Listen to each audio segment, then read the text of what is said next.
How you can be better at dealing with change. Change is an unavoidable constant in our work life. Sometimes it is within our control, but most often it is not. Our job or role change, and not always for the better. Our organization undergo reports and revamp their strategies, and we need to adjust.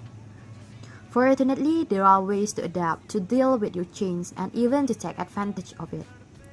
First, focus on your values instead of your fears, reminding ourselves of what's important to us: family, friends, religious convictions, scientific achievement, great music, creative expression, and so on, can create a surprisingly powerful buffer against whatever troubles may be ailing us.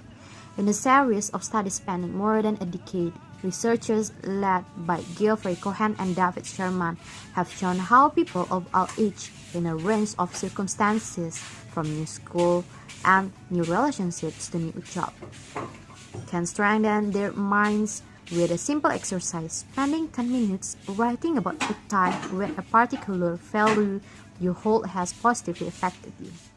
The technique works because reflecting on a personal value helps us rise above the immediate threat and makes us realize that our personal identity can be compromised by one challenging situation.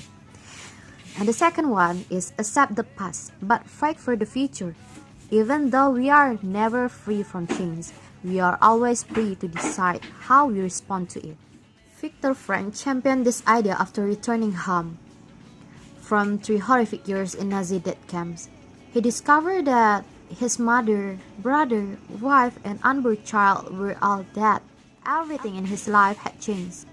All that he loved was lost, but as fall became winter and winter gave way to spring, Frank began to discover that even though he could never go back to the life he once had, he was still free to meet new friends, find new love, become a father again, work with new passions, enjoy music, and read books. Frank called his hope in this phase is despair, tragic optimism. Frank's story is an extreme example, of course, but that's all the more reason why we should find inspiration from it. If we fix on the limitation of specific change, we inevitably succumb to worry, bitterness, and despair. Instead, we should choose to accept the fact that change happened and employ our freedom to decide what to do next. Although of this, the techniques requires different skill to pull off, and you'll probably gravitate toward some more than others. There is one thing that you must do if you want to be more successful at dealing with change, is accept it. Okay, thank you.